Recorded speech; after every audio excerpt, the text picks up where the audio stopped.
Hello and welcome back everyone, Scotty Kombat here, and let's compare UMK3 both on the arcade and the Super NES version because these are both ports we are getting in Mortal Kombat Legacy Collection. This is a cool one to compare because not everybody wants to play Mortal Kombat Trilogy, truly. I know a lot of us out there are excited for Trilogy, but there are people that are going to be playing UMK3 for the actual competitive standard. But that doesn't mean this is going to be everyone's first choice. And the comparison over here is the Super Nintendo, which we know we're getting this one. Unfortunately, we're not getting the Sega version of UMK3. I will say though that the Super Nintendo still looks pretty decent. It's very bright, maybe too bright. I'd like to know your guys' opinions as well. We're going to go ahead and compare these both graphically and audio, so at times we will be stopping to compare back and forth and do direct comparisons as well. Now you can see their channel name at the bottom of the screen. I go ahead and shout this out later in the video, but this was also uploaded by VC Decide, so whether they're both the same person or individual uploaders, giving credit where credit's due. Unfortunately, some stages will be missing from the Super Nintendo version, and we'll go over some of those. And I can see why, and I think this stage is a good example of resources and what they could and couldn't do. Let's let it run and let me know what you notice, and then I'll share what I notice as well.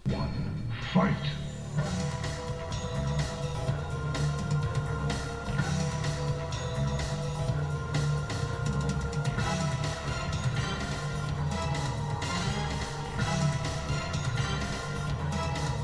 So I have a bias towards Sega because that was the console I played Mortal Kombat on the most, right? But I do have to share here, the Super Nintendo does a pretty good job in comparison with the arcade. Now, I still consider the arcade the best version. Details I noticed were the building on fire here. Above Shao Kahn's tower, you can see the red wave moving around where there's nothing above it in the SNES version. Kudos to SNES for putting some design on the balcony where it's not present in the arcade version. I know that's a minor detail, but if you have room to add things in there, I think that's pretty cool. Whereas with the arcade version, you don't have that there, and in the SNES version, the balcony is brighter. Now, I don't think brighter always means better. The arcade version definitely shows off here where you can see the character shadows, right? We really don't get that so much here, but I think that's fine. Again, these are the two versions we are getting in the Legacy Collection. You can already see so many different details here, with the arcade being on the left. For example, the characters' names are inside the life bars. If you go over to the Super NES version, you can see that the names hang below the life and run meter. I will say the Super Nintendo version does look brighter, but it is missing some details like the lamps in the background on the arcade for the Pit 3. But I do think the character models look actually really good for both sides, that being the arcade and the Super Nintendo version. I want to take a brief moment to appreciate just how good UMK3 looks on the arcade. Again, we have Jada Molina, and they look fantastic. This stage is one of my favorites. This is the Bell Tower. Believe it or not, the Super Nintendo does have some benefits over the arcade. Let's go ahead and throw it a bone and compare it to the Sega as far as the Bell Tower. Now let's go ahead and take a look here. Again, this is the arcade version, and we'll do the side-by-side. And now we're looking at it through the Super Nintendo lens. Now you'll notice in the background the water's not moving. It still looks bright, it still looks decent, but let's go ahead and do a side-by-side comparison both visually and with the audio. This video doesn't have the Super Nintendo track to stand alone to compare it to, so I'm going to add it in.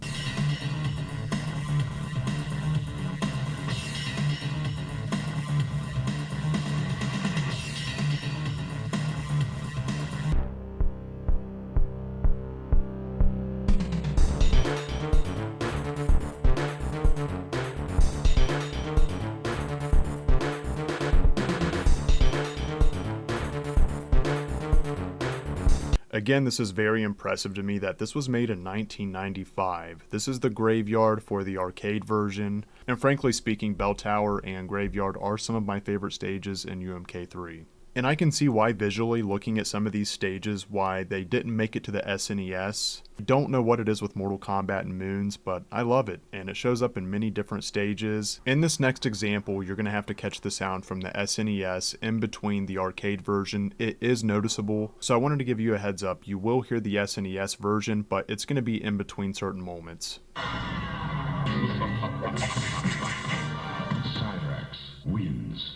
Flawless victory. Round 2. Fight!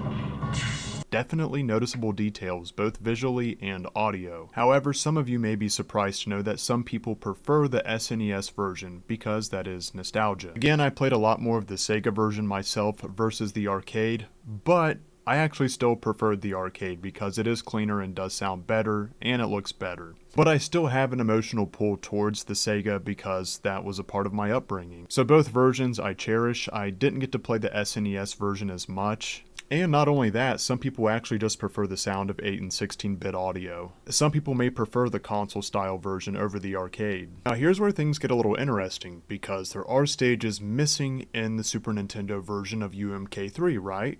Some fans do get confused to this day that Rain and Noob Saibot are playable right off the bat on the SNES and not on the arcade version. However, on the SNES version, you don't get Shiva. So, depending on your preference there between those characters, it makes one wonder which one you prefer. This was a huge tease because you wouldn't see his bio, but you could find footage of Rain fighting against Shao Kahn, and not even Shao Kahn being at the Pit 3, but at the portal. You walk into an arcade and you see these different character bios. Now they don't show Rain's bio, but if you watch the footage of the gameplay, you'd be like, hey, I just saw Rain. It's even got his name in the life bar and he's fighting Shao Kahn on a different stage. It led a lot of people on. Rain's not on the roster for UMK3 on the arcade. So for those that do want to play Rain on UMK3 in the Legacy Collection, it's going to have to be on the SNES. Or I would say Wavenet. I imagine they probably put him in the Wavenet roster. But I will say without Noob Saibot and Rain being directly listed on the roster, it still is a very solid looking roster. You can find Shiva on this roster. She is on the bottom row. Unfortunately, Rain and Noob Saibot's not included on the roster as far as display. Now, Rain isn't playable, but Human Smoke is. You can choose the Cyborg Smoke and then input a code to play as Human Smoke. Now, I know we're getting back into the specific details of the graphics here, but if you take a look at the sand here, it looks like a nice, crispy Pringles potato chip. Where I can't say the same thing about the SNES version as far as the sand in the background. It does look wavy, but not so much like a Pringles potato chip. Obviously, I'm being a little wacky, but those differences were noticeable, and I do like highlighting these things and comparing them. I find it fun to compare the differences in the Mortal Kombat ports. It really does make me appreciate how good the hardware is for the arcades in its time when we were getting these ports at home. Even though I still had them at home, when I was out and I had access to an arcade to play Mortal Kombat, I still played it. I've just always loved Mortal Kombat. Perhaps someday we will see the Sega UMK3 port make it onto the Legacy Collection because this product's not even out yet. And I figured since a lot of people will be playing UMK3 over Trilogy for competitive reasons, I'd go ahead and compare both games that we're getting. Even when I slow this down, we still don't have much time to look at it, but this is the Wavenet UMK3 we'll be getting as well. I'm very curious to see what else is different graphically and audio about this version of the game. Now, I do imagine myself on Trilogy more than UMK3. However, I am going to play UMK3 to play with those that do prefer over Trilogy, to be fair as well. This is where I ask you, which one will you be playing and what port will you be playing? And that's a wrap for this one. Let me know what you think, and I will see you all live and or in the next video. Much love, my friends, and take care.